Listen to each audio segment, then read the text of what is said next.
Hey, what's up and hello? This is the Chris Nicole giving you my views on life, love, and the world of entertainment through my eyes. Good morning, good evening, good afternoon, depending on what time you are listening to this live. All right, you guys, this was definitely an amazing episode, in my opinion, because I like subtle suspense. Like, I love the intensity of it, but it's still very subtle, very discreet. So, I definitely loved this actual episode. So, I'm going to get started with the review of Power Book 3. Raising Kanan, season 3, episode 4, In Sheep's Clothing. And of course, the first thing we see one of Kanan's drivers, one of his green dispensary workers, running from the police on a scooter. Okay? He is on a scooter. And we knew it wouldn't end well when the last episode he's telling these guys what's in there and the fact that they pretty much are super, super busy and they're constantly going in and out. So they got him and he gets arrested. And so Kanan calls Lou to get the driver out. And Lou's like, look, I don't know that fool. I don't know him. I don't care to know him. Why do I need to get him out? And Kanan, of course, doesn't tell his uncle what's going on. You know what I mean? He's just like, look, he needs an adult to get him out so he doesn't have any family. And so Lou is like, I don't know what you're doing, but it ain't good and you need to stop it. All right. So, of course, Kanan keeps getting all of these people who are telling him to stop it. The problem is he's getting this from people who are also doing illegal activity as well. So that's the issue is that you're telling him to stop, but you guys are also with the shits. So if you're also with the shits, then you can't really tell him to stop it now, can you? You know what I mean? So with that, Rock buys a building. Hey, Teeth. Rock buys a building, and the agent is like, look, you didn't have a broker on this deal for you. So just so you know, this building is jacked up.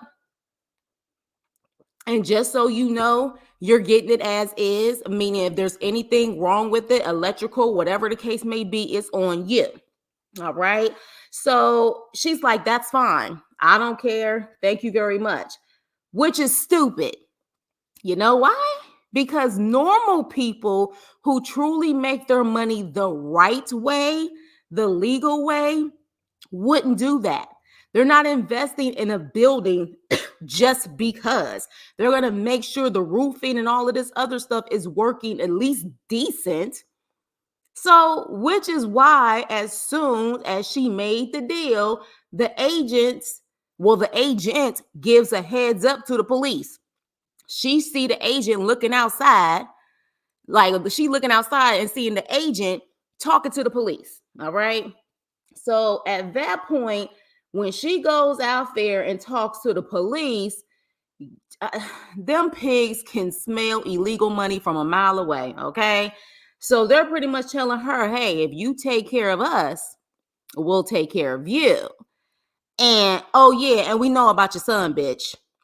We know about your son. You know, maybe he wants to play football on our football league. And she's like, he ain't into football. So at that point, Ronnie, aka the Black Ted Bundy, aka the Black Jason, aka the Black Mike Myers, child. He goes to a bar or a club where he meets up with a couple that used to put in work back in the day. And the girl is actually feeling all up on Ronnie, and Ronnie is super uncomfortable, okay? Like literally super uncomfortable.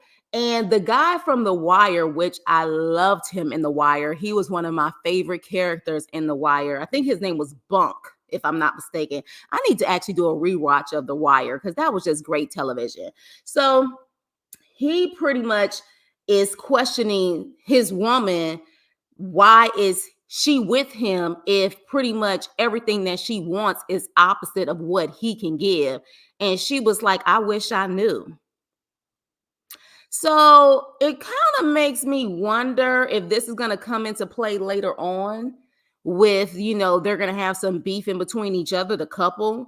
So Ronnie is asking for work and they are telling him, look, hey, Support Gaming, they are telling him that if Neek is telling you to chill and wait, you need to chill and wait. Like, we know that he's a solid dude, so take his advice. What up, Jay? Oh, I'm sorry, you guys. Y'all coming in. I'm sorry. Y'all know when I be in a zone, I be in a zone. I'll look at your comments once I'm done. But he's like, look, if he's telling you to take, chill and wait, do that. And he's like, my brother is thinking with his peen. So they said, look, we'll give you a loan, but you got to find your own product. We'll give you the money, but you got to find your own. So notice, though, one thing I will say, Ronnie was talking reckless to this woman just like he talks to Neek's baby mama. Have you noticed that? I mean, don't get me wrong, he's crazy with all, but when it comes to women, it's almost like he has a certain hatred when it comes to women. Have y'all noticed that? The way he talked to just unnecessarily to Neek's baby mama and this lady, it just makes me wonder, like, what is your issue with women? But that's just my opinion. So he really talks to women like they ain't shit. Like, that's just what it is. So Neek goes to the Connect, and the Connect is saying the business is slow. And Neek is like, I just can't be having all of these people up in there. That's going to cause crazy attention. But look, if you don't want to do business, then fine, we can end this right now. But the Connect is like, no, I'll give you some more time. And so I guess we're going to see how that plays out. Something tells me there's going to be a beef or something's going to happen between Neek and the Connect. So Marvin, look at this crazy fool. Whoever plays this that plays Ronnie, when I tell you, like, look at his face. Like, look at his face. Like, oh my gosh. Like, bravo to this actor, because I'll be damn. So yeah, so next we have Marvin. Hey, Brenda. Next we have Marvin, and Marvin goes to see the guy. I think what is his name? Gabriel. I don't know what that guy's name is. I don't even know if it's worth me knowing his name at this point, but we find out that he's an editor for like a magazine and the entertainment section at that. How convenient. Yeah, like I said, he's probably going to help with the juke situation, their new club that they're doing. But, the guy makes it seem like the group, the group setting that they had and Renee being off, made him go down a spiral path. Like, he had anger issues, but at the same time, he also had this drug issue. So at this point, Marvin's like, well, hey, maybe we can start up the group again. And like I told you guys in the last review, I think Marvin having a heart is going to be his downfall. But at the same time, I'm still confused about this storyline, because I could see if they made this guy kind of consistent in the last season, but Marvin being the street dude that he is, why would you go out of your way to give that type of money up for a guy you met in anger management class?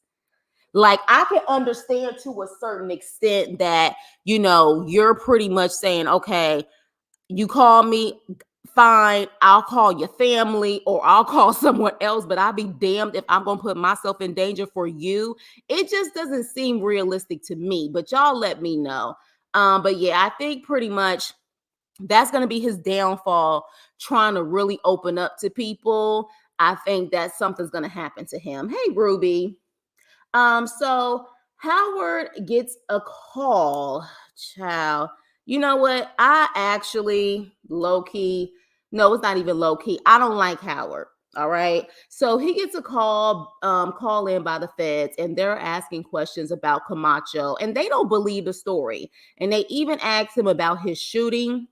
And so Howard, in my opinion, like the walls are coming in on him, like I've said before, but I'm here for it. Like, I understand that people feel like it's respectable for him to protect his son, but I will never forget that, let's be clear, he was doing freaky tales with a minor. Okay. Rock was a minor when all that happened. So F you, Howard. I want you to go down. So next we have Juke, and she is still doing the military exam. And I have a feeling, for some reason, I have a feeling that she's going to either have to choose between the military or the whole singing career, or something's going to happen where she's going to get in trouble and then she's going to rush to the military. It's something about them still continuing this military story that feels like there's going to be something that's going to either force her to choose, or something's going to happen. So she finds out that she got into the group, and she is so happy. I mean, her face lights up, and hell, my face lit up too, because I really want a win for Jukebox. Like, we clearly know how her life ends up, and this won't last. But I mean, I'm just like, sometimes I'm like, girl, smile. Like, she rarely smiles, but in this situation, she's smiling. So we find out it's a 3-girl group like TLC, and it has that vibe of, Juke is the tomboy. So I was like, okay, all right, so TLC vibes. And again, early 90s, that was the norm for women to wear the baggy pants, the midriff tops, or just be baggy all the way around and still look cute and fly. So, child, Neek baby mama, because Ronnie started the conflict between them big time. Neek baby mama confronts him about freaky telling with other girls. Like, she's going in, and she like, who you loving? Oh, wait a minute, hold up. Who you loving? Who you want to be hugging? Dip it on your Ninja Honda with Tanisha and Rhonda. What? Yes, 90s. So yeah, of course he doesn't answer the question. Of course, he's like, all you got to worry about is that I take care of you and our son. That means he's cheating, and she knows it. So pretty much she's like, F you. You sat up there and you had a heifer do your laundry and take care of your crazy psychotic brother. So we clearly know, I feel like something is going to happen to her. That's my gut feeling, but we're going to see. So Kanan is at school putting in work, okay? And Mama Rock pops up on him, and he's not here for it. He's cold to her and leaves while she is staring at him. And at first, I'm thinking she's staring at him, just staring at her son going into school. So that's what I'm thinking, that, she's just watching him, but she's really scooping the interest and casing that area. And I'm like, here we go, Rock. I didn't know what she was going to do at first, but I was like, this calculating bitch. I was just like, what is she about to do? So Ronnie, Lord have mercy, Ronnie is at bingo to meet with Dean. And yeah, I'm sorry, but I'm gonna need for production and for people to get it together. If you're gonna have people, and maybe it's just me and I'm critical with detail, but that grandma that Dean had this time was not the same grandma. Was not the same grandma from last season. Okay, y'all could get, if that person wasn't available, you can get someone that's more of a lookalike. I'm just saying, hey May. So yeah, I'm gonna need y'all to keep it together. So at that point, Ronnie tells Dean he needs work, and Dean is like, hell no, you and your brother are not welcome here.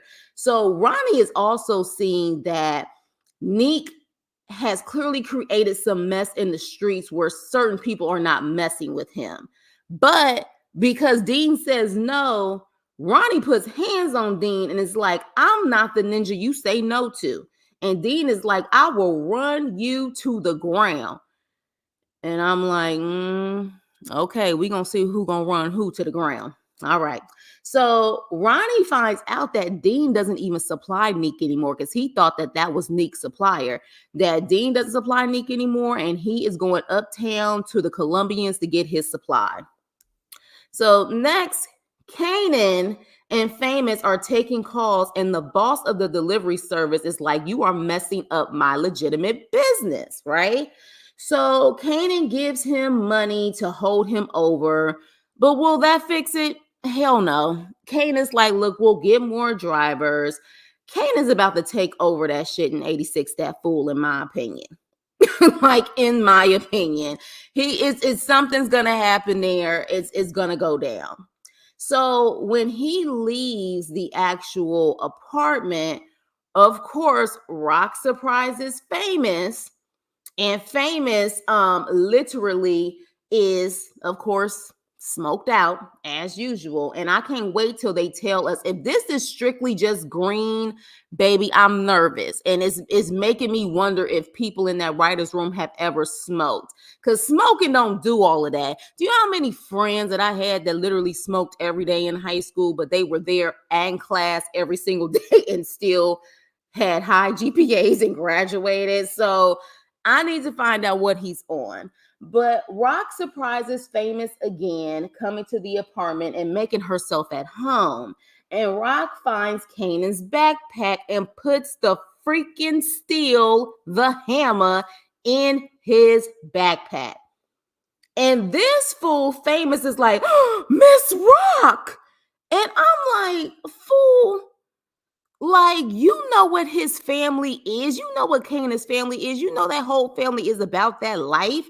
So why are you so shocked that she got a hammer?" Now, I don't know if that was supposed to express how shocked he was that she would put that in his backpack. But I'm just like, you shouldn't be shocked at this point how that family gets down. So to me, I don't know if that was for just jokes purposes, but I was just like, Famous, you being a little bit too dramatic. So, especially as nosy as Famous is, we all know Famous was the nosy one who always ran his mouth and didn't know how to keep his mouth shut. So, Rock is like, "You didn't see nothing, you don't say nothing, and you don't want to get into family business, Poppy." That's pretty much what she says. Give him some money to keep him quiet. So, at this point now, Famous has Kanan and Rock on his ass. So, and of course, we see later on that he doesn't tell Kanan, because Kanan goes to school with the backpack. So I don't know. Famous at this point, one of them is about to take care of him. And to me, with the money that you making off of this business and the money that Rock is getting you, this is the early 90s when gentrification still hasn't happened. I would have took that money, moved someplace else where they couldn't find me, and let them feud on their own. You know what I'm saying? He had enough money to move out at this point. So I'm like, if you could sit up there and pay the rent in that little shithole that you in, you can go into another shithole in another state and be comfortable. So, and it wasn't like he was going to school anyway. So yeah, that would have been the moment that you would just get the hell out of Dodge, because now you got the mother and your so-called friend on your back. So Kanan finds a jukebox and congratulating her on the fact that she got into the girl group. And he's like, "Look, we ain't about to do this piece of stuff. I'm about to take you to a fancy 5-star restaurant." And she's like, "Well, where did you get the money?" And he's like, "Look, I've been saving up." So he takes her to B. Smith's. And one thing I loved about this scene was their bond. We truly get to see, even though they bicker like cousins, we truly get to see that they had a genuine love for each other, and they truly were supporting each other. And it's so beautiful, but yet so tragic at the same time, because we clearly know that it ends up where Kanan takes her out. So, I'm glad we get to see at least the beginning where we do see that there was a genuine love, which makes it more tragic on what we see later on. So Lou and Marvin have a heart to heart. And Lou says that, he knows that he effed up when it came to jukebox. Yeah, you did F up with not seeing her or being there for her at the audition. You also effed up stealing her song. So you just done kind of effed up with jukebox, period. So Marvin tells Lou, look, you may have a talent for this music stuff. And so at that point, Lou was like, well, look, let me take you somewhere. He takes him to the cafe and the club. And, they're talking about putting money into this spot. And she's here for it. The owner's here for it. And I'm just like, you don't care where they're getting this money from? Like, because we clearly know E-Train didn't make any money, their father. You don't care. You're not asking them what kind of business they in. You know what I mean? Like, you don't care. And even with Rock and buying this building, like, at least in everything else that we've seen, well, of course, when we've seen Ghost, like, at least he had the Truth nightclub. He had a legitimate business as a front. Rock don't have a legitimate business. Marvin don't have a legitimate business. Lou tried to have one, but I'm just like, no one's asking questions about where's the money coming from and make sure that they don't have any danger coming towards them. No one's thinking about that. Okay, so Marvin is looking at this spot as a potential place to sell product, and Lou was like, hell no, legit only. I don't want anything tainting this business. Leave it alone. For New York undercover watchers, I'm sorry, but that whole vibe of that club reminds me of, I think the name of the club was Natalie's on New York Undercover. That whole vibe reminds me of Natalie's. So Rock and Neek have dinner. And baby, when I tell you the product placement in that scene was something else.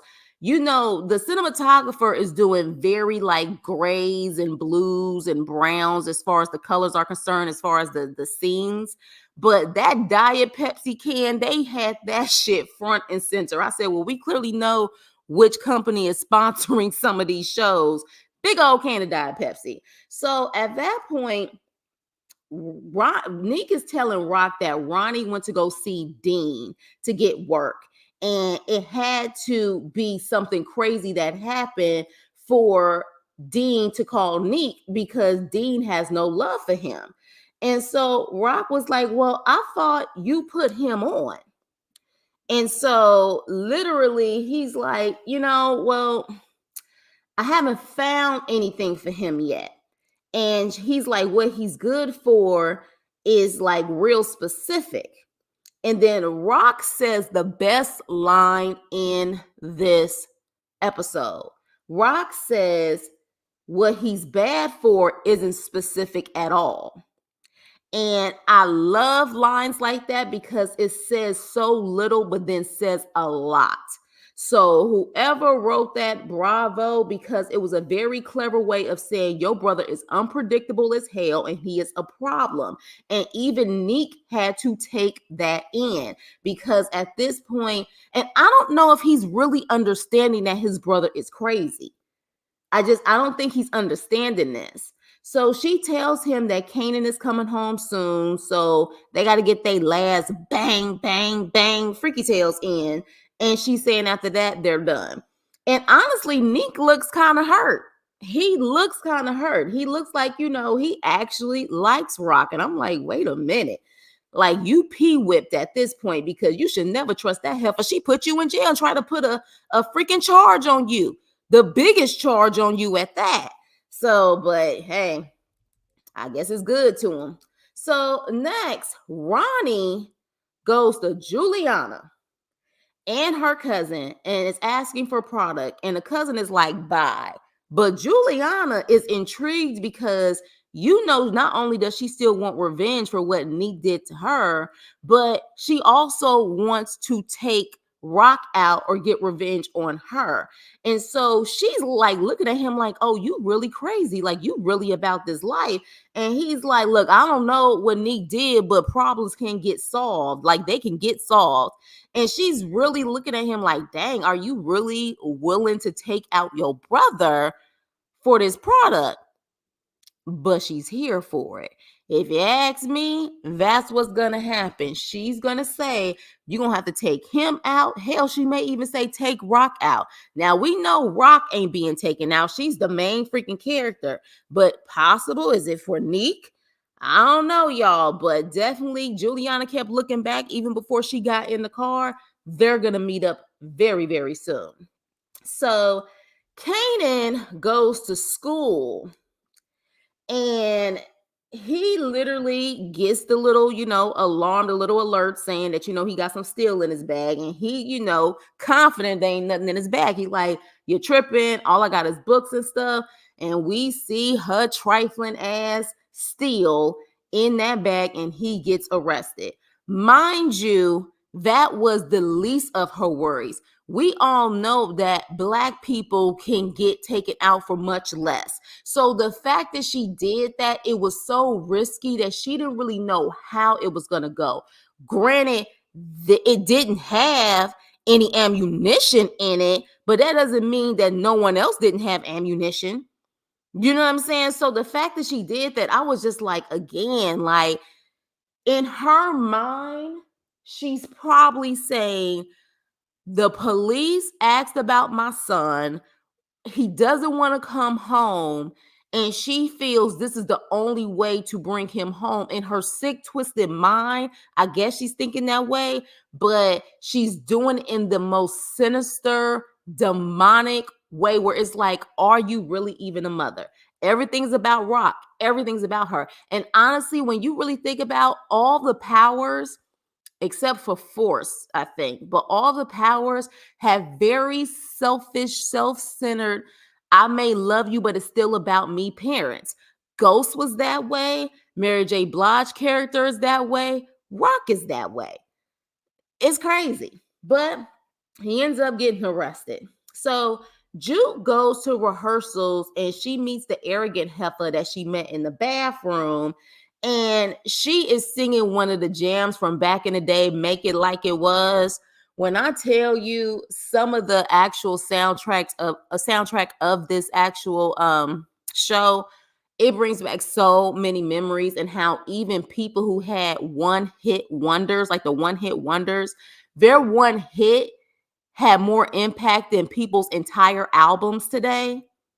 Yeah, let that sink in.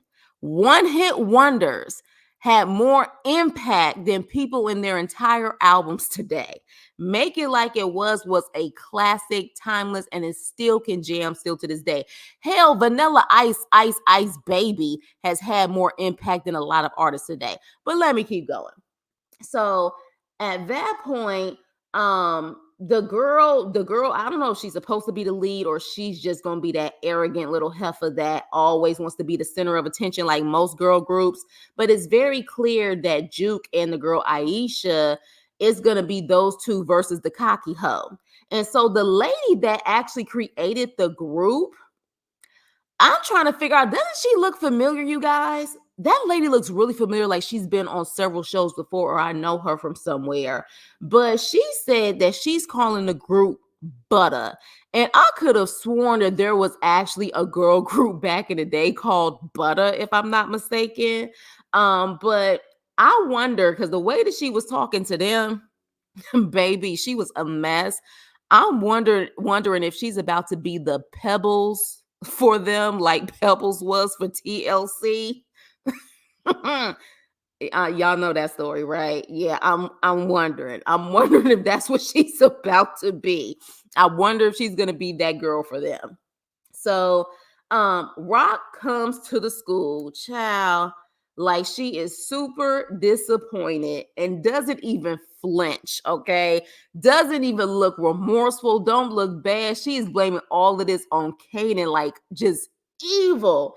And so she, was in the principal's office, and the principal is saying, that's why I didn't call the police, but someone in the police department is looking out for him. But at this point, he's going to have to, be watched. He's going to have a social worker, all of that stuff. And if you don't act right, your own mother will also get arrested. So that gives the cue for Rock to get what she wants. And she's like, I don't care what's going on with you. You're bringing your ass home. All right. So at this point, it's really effed up, because I'm assuming when Rock put that hammer in his bag, Kanan, that was the next day when he went to school. So the fact that Famous didn't say anything to him, I don't know, y'all. What would y'all do in that situation? Like, I understand rock is dangerous, but at the same time, would you allow your friend, even if the mama did, if their own mother did that to them, would you allow your friend to go into school knowing there's a freaking steel, there's hammer in his backpack? Like, would you do that? I don't know. I don't know. But I definitely feel like Kane is going to confront him, or Kanan is going to eventually figure it out. And of course, when she mentions the police, it's Howard who has saved Kanan's ass again. So at that point, Neek goes to Ronnie and confronts him about, yeah, I heard you went to Dean. And Ronnie's like, Dean who? Because he got this deep, crazy voice, Dean who? And so he was like, oh, you know you know what I'm talking about. And Neek is like, you ain't shit, Ronnie. You ain't shit. And I was like, oh, here we go. So Ronnie at this point morphs into, like I said, the Black Ted Bundy, because of course when Neek walks away, it just seems like his whole face changes into this dang on demon. So Kanan actually goes into his room at his mother's house, and it's definitely upgraded compared to the room that he had in the house in South Jamaica.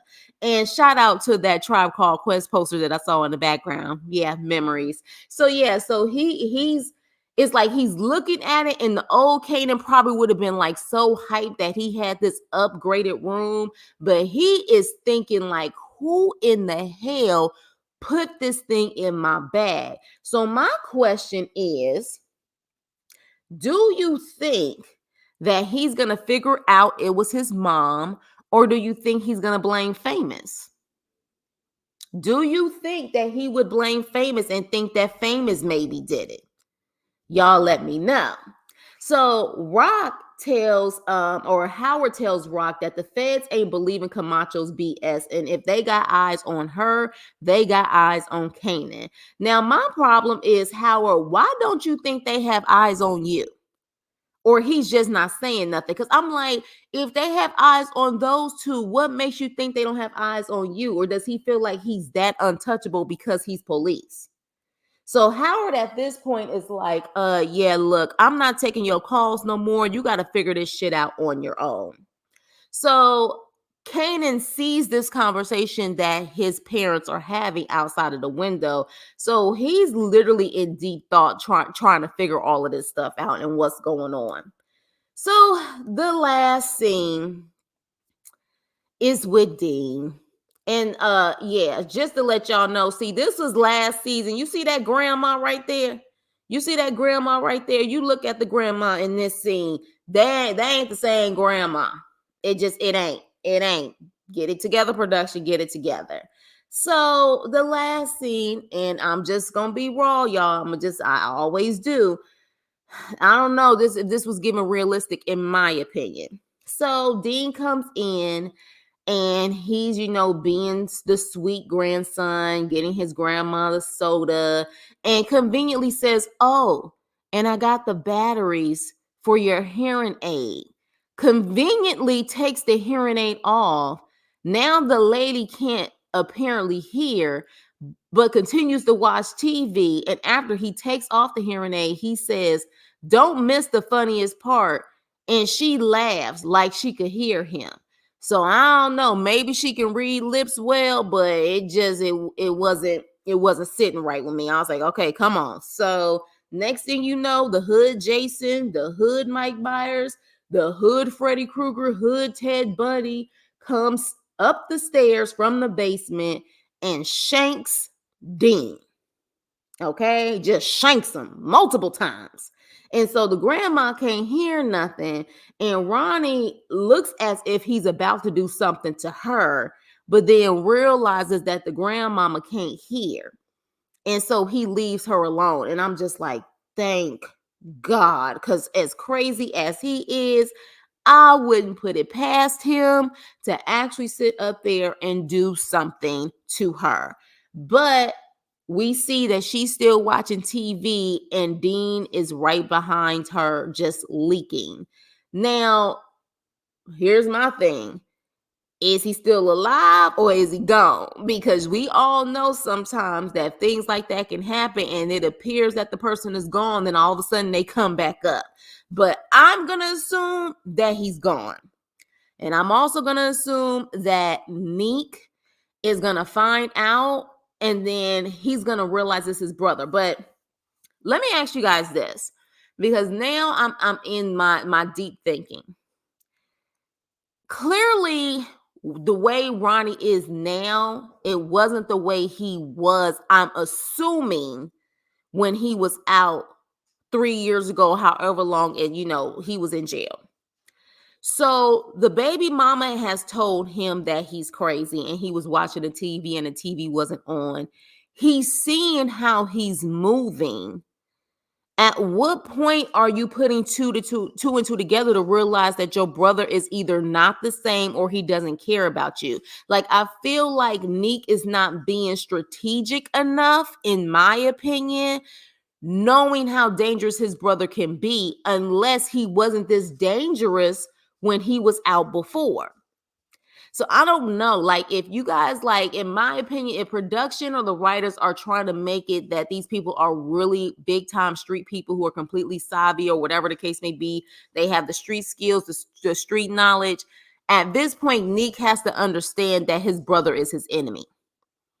He has to understand that. So while he just sat up there and said, "You ain't shit, Ronnie," and walked away, at what point do you tell Ronnie to get out of your house, or you have to make sure that you're 10 steps ahead of him? So I'm hoping that they're going to show that maybe this episode, I mean, not this episode, but this season, that Neek understands that his brother is his enemy and he really has to be careful with him. Because again, it's already playing out that Ronnie's going to try to take him out. Ryan's going to try to take his own brother out so he can have control of the streets again, which is trifling in itself because that's your brother. But, money is the root of all evil. So let me see what you guys are saying. I give this episode, I give it an A-. And I give it an A because, again, it's intense. It is intense. Like I like when it's subtle but intense. Because it's almost like the pot is about to boil over, but it's not there yet. So I like that type of writing and that type of drama. So let's see what you guys are saying. All right. So yeah, Lou and Marvin made a better move with the club, in my opinion. Yeah, they did. They did. If Marvin continues to keep it clean, because he was still kind of confused. He kind of gave this look on his face like, man, is he serious? So I don't know if he's going to necessarily keep to that promise. So, AKA Michael Myers, it reminded me of Next Friday, Auntie Sugar and Craig. Yes. Hey, what's up, you guys? What's up, you guys? What's up, you guys? Okay, so Jay said it was fire. Yeah, I think this was a good episode. It was a good episode. Ronnie was out begging like a stray dog. He sure was. And I could see if you was being like that, if you was out on the street, but you do have some comfort. Like, your brother has provided you a place to stay. No one wanted to give the man no work. Exactly. Ronnie gives me, he's on the spectrum. I think if he wasn't like that before he actually went to prison, something happened in prison. And maybe we're going to find out. Because Neek makes it seem like he wasn't worried that his brother got out. So if he's always been that way, to me, we would have saw from the beginning that Neek would have been more like, dang, like, why is he out? And it wasn't given that. Hey, Chris, my phone is acting up. So, okay. Well, yes, watch it on the big screen, girl. Watch it on the big screen. Yes. Don't he like them soulless eyes? That's why I said this actor, he give me chills. That's what I just said. Yes, on the big screen. Feel better, Ruby. The man broke through to him from what I remember. The man broke through to him. What you talking about, brother? The man broke through to him from what I remember. I don't know if you're talking about that part. Let me know what you're saying in the chat. Howard is one of my top characters. He gets things done. Yeah, I mean, to a certain extent, he does, but it's going to end up being his downfall. because he's trying to save Kanan right now, because he's trying to be there for him since he had 15, 16 years where he wasn't there for him, but it's going to be his downfall. But to me, that's his karma. I mean, he was messing with a minor. Juke just wants a way out, and she's making sure she has backup plans. Yeah, but I feel like it's going to be one or the other. Something's going to happen with that. Juke, aka Right Eye. Let them other heifers polish the chains. I hate you, Jody. Yes, seriously, that was one of them moments. Yeah, exactly. At that time, they had metal detectors at school. I know now, but then, I think some of them still do, depending on the neighborhood you live in. I think some of them still do, and if they don't, they need to come back. How many issues have we had lately at schools? So if anything, they need to bring it back, because when you really think about it, when they did have them back in the day, did you hear about all of these school things going on? Because I can't say the word, but did you hear about that? Very low down. Famous knows Rock wanted him out the game, then just pops up again. It's put hammer or put steel or asterisk it out. But yes. But Famous, like, I don't know. Like, I don't know, like, if my good friend's mother did something like that and pretty much said, you better stay out of it, you don't want these problems. How would you handle that situation? That's like how would you handle that situation? And we still haven't seen his jacket yet with his name on it. Yeah, where the hell did that jacket go, Ruby? You got a point. But you know what? The jacket, remember, Neek's jacket was in the closet, and that's how they set him up. So maybe the police took it in for evidence. Maybe that's it. That's what it is. Rock is setting herself up for her biggest test. Can she really be a single mother? Interesting. Okay. He probably doesn't want to get slapped again. He gonna get worse. That's why I said you take that money and you move, and then you can stay out of it completely. But yeah, something's about to happen to him. Something is definitely about to happen to him. But that was the end of the episode. Like I said, I really like this one. We're on 4. Usually either episode 5 or 6, shit really hits the fan. Typically 5, because it's usually like 10 episodes. So usually we're going to see something like really big happen on 5, and then there's usually like a break. So we're going to see, but I would say 5 or 6, we're really going to see something huge happen. Someone who's probably been a main character is probably something's going to happen to them. Something's going to go down.